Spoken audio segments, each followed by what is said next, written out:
بالکل سادہ کرے نا، یہ سادہ لاؤڈ اسپیکر نہیں ہے، یہ کوڈ لے جو کچھ ہے سب بند کر دیں، مائک کی آواز زیادہ نہ ہو۔ دروشی پڑھیے، الصلاۃ والسلام علیک یا رسول اللہ وعلی آلک و اصحابک یا حبیب اللہ۔ بس یہیں چھوڑ دیں۔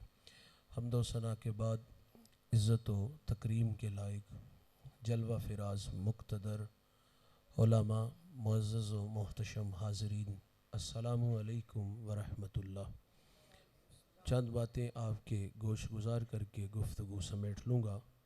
دعا ہے اللہ حق بیان کرنے کی توفیق عطا فرمائے، قابل عمل باتوں پر ہم سب کو عمل کر کے زندگی کی راہوں کو درست کرنے کی توفیق عطا فرمائے۔ حاضرین مجلس، 27 رجب المرجب کو میرے اور آپ کے آقا و مولا نبی رحمت صلی اللہ علیہ وسلم وہاں تشریف لے گئے جہاں کسی کا گمان بھی نہیں پہنچ سکتا۔ کوئی فلک تیرا یار گیا، کوئی جا سدرات ہار گیا، ایک کالیاں زلفاں والا سی جڑا عرش تو بھی لنگ پار گیا۔ کوئی حد ہے ان کے عروج کی، بلغ العلا بے کمال ہی۔ یہ اعزاز اللہ تعالیٰ نے میرے محبوب کو عطا فرمایا۔ حضور کے علاوہ کسی اور نبی کو یہ اعزاز نہیں ملا۔ اللہ کے نبی حضرت موسیٰ علیہ السلام اللہ سے ہم کلام ہوتے ہیں اور ایک دن عرض کرتے ہیں، مالک تجھے بے نقاب دیکھنا چاہتا ہوں، تو جواب ملا تھا لن ترانی، موسیٰ آپ مجھے ہرگز نہیں دیکھ سکتے۔ ان لن اذن و کہ یہ حروف ناصبہ ہیں۔ حروف ناصبہ میں سے جب کوئی حرف مضارعہ پر داخل ہو تو وہ فعل مستقبل کی ابدی نفی کرتا ہے۔ یہاں موسیٰ علیہ السلام کو فرمایا گیا کہ آپ کبھی بھی نہیں دیکھ سکتے۔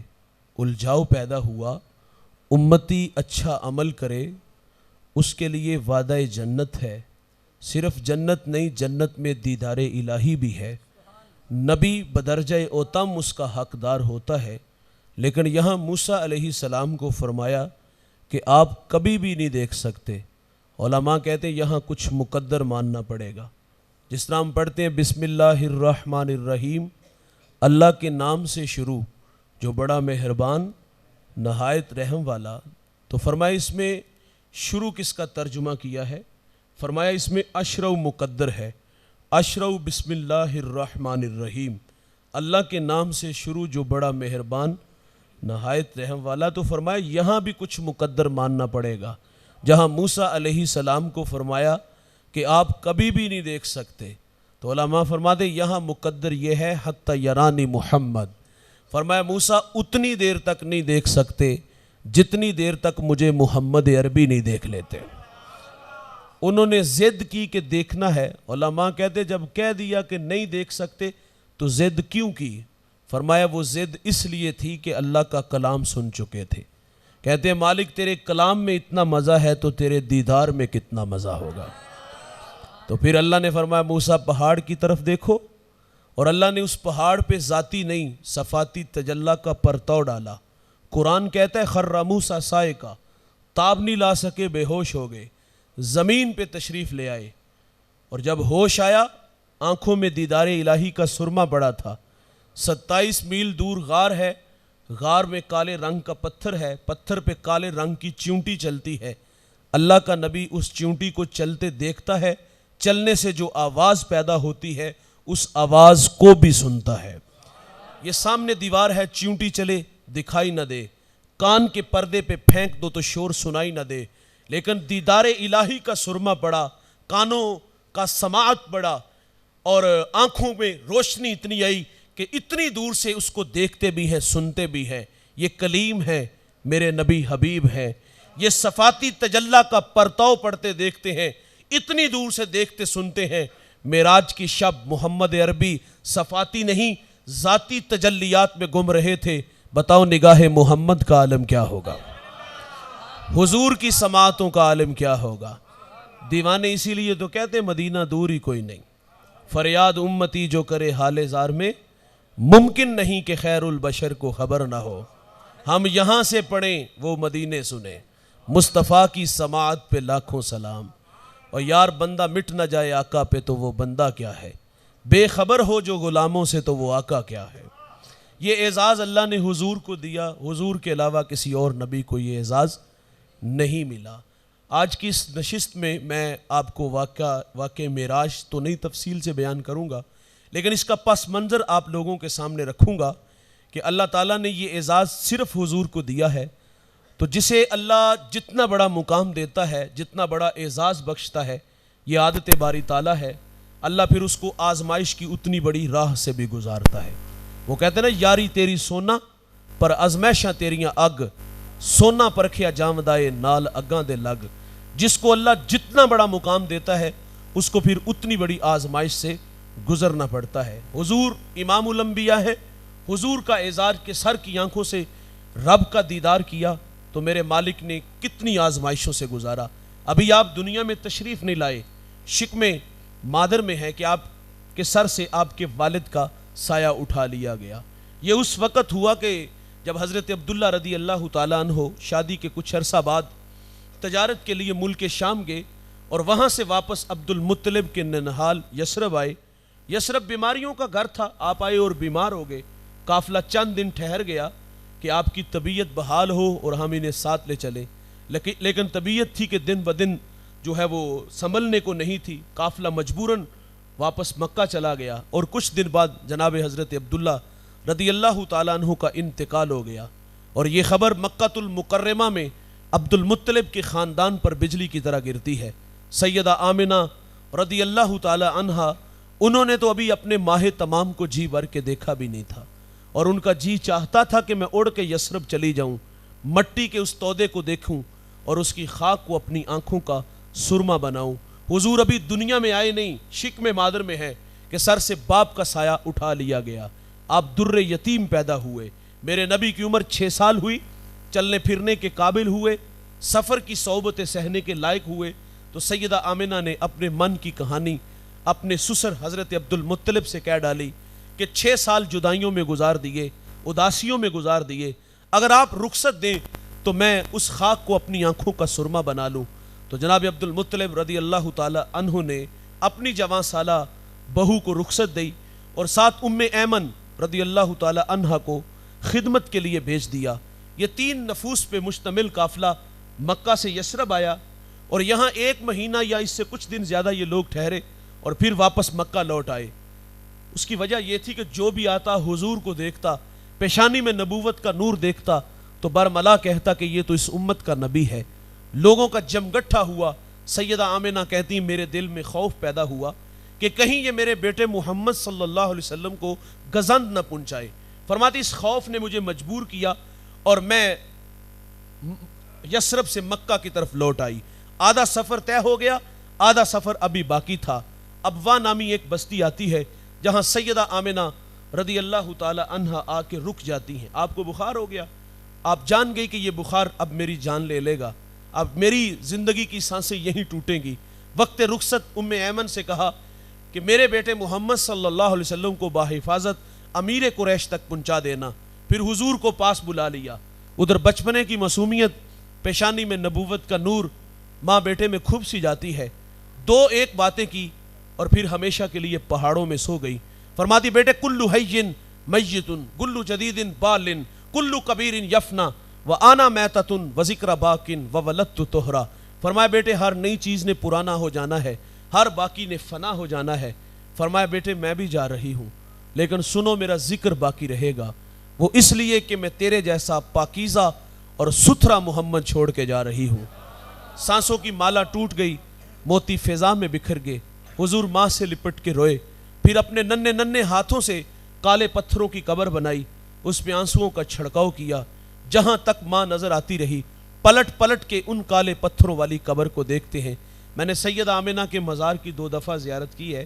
یہ مدینہ سے 350 کلومیٹر کے فاصلے پر ابوا نامی بستی ہے، اور وہ پہاڑ ہے جہاں آج بھی حضور کی ماں محو استراحت ہے۔ ہم رات 1:45 بجے وہاں حاضر ہوئے، پہاڑ کے نیچے تھے، ماحول بالکل خاموش تھا، ہوا کا کہیں سے کوئی ایک جھونکا بھی نہ آیا، لیکن ماں جی کے قدموں میں جا کے کھڑے ہوئے تو یقین جانو ایسے لگا کہ اللہ نے جنت کے 8 دروازے ہی کھول دیے۔ آج بھی جنت سے ٹھنڈی ہوائیں سیدہ آمنہ کو سلام کرنے آتی ہیں۔ ام ایمن کہتی میں حضور کو لے کے پہاڑ سے نیچے اتر آئی اور جب پیچھے پلٹ کے دیکھا تو حضور میرے ساتھ نہیں تھے۔ فرماتی میں دوبارہ پھر پہاڑ پہ چڑھی، میری آنکھیں کیا دیکھتی ہیں، حضور ماں کے سرانے کھڑے ہیں اور وہاں کھڑے ہو کر کہہ رہے تھے امی جی آپ تو جانتے ہو کہ میرا اس دنیا میں آپ کے سوا کوئی بھی نہیں ہے۔ ام ایمن کی جان نکل گئی، حضور کو سینے سے لگایا۔ آقا فرمایا کرتے تھے کہ ام ایمن میری ماں کے بعد میری ماں لگتی ہے۔ 6 سال کی عمر میں ابوا کی وادی اور پہاڑ کے دامن میں ہمیشہ کے لیے سیدہ آمنہ محو استراحت ہوئی۔ پھر کفالت کا ذمہ آپ کے شفیق دادا جان جناب حضرت عبد المطلب رضی اللہ تعالی عنہ نے اٹھا لیا۔ دادا جان نے بڑی محبت دی، کھانا کھاتے ہیں، ساتھ بٹھاتے ہیں، سوتے ہیں، پہلو میں لٹاتے ہیں۔ ذل کعبہ عبد المطلب کی مسند بچتی تھی جس پر بیٹوں کو بھی بیٹھنے کی جرت نہیں تھی۔ حضور لاڈلے بڑے تھے، دادے کی مسند پر بیٹھ جاتے۔ بے پناہ محبت وصول ہوئی۔ بھائی جان غم کی کہانی ٹوٹی نہیں، سیلاب تھما نہیں۔ 2 سال گزرے کہ آپ کے مہربان شفیق دادا جان بھی دنیا سے چلے گئے۔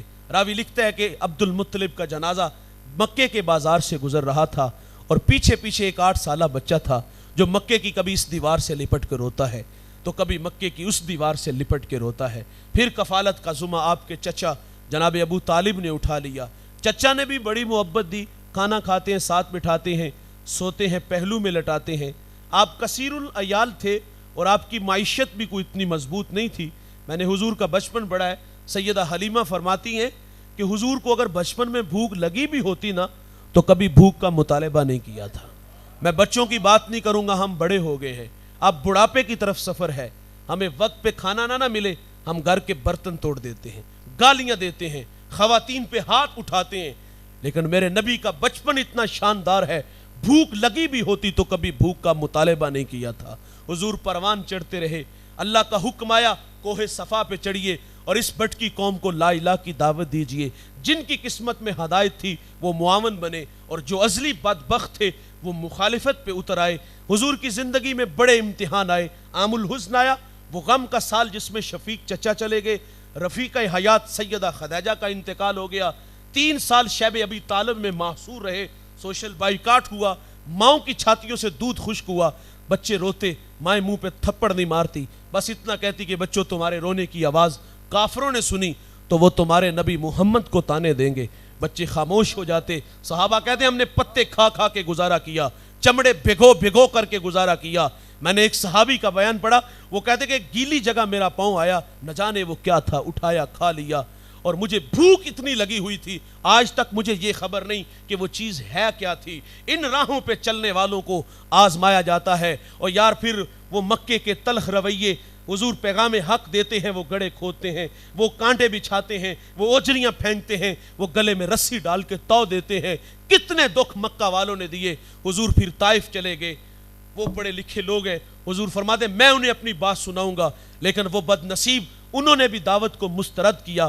آقا کریم فرماتے ہیں میں آیا، میں نے تمہیں اپنی بات سنائی، یہ تمہاری قسمت کی اسے قبول نہیں کیا، لیکن میرے پہ ایک مہربانی کرنا، میرے آنے کی خبر مکہ کے لوگوں کو نہ دینا، وہ مجھے زیادہ دکھ دیں گے۔ انہوں نے کہا ہم تو ضرور بتائیں گے، اس کی تشہیر کریں گے۔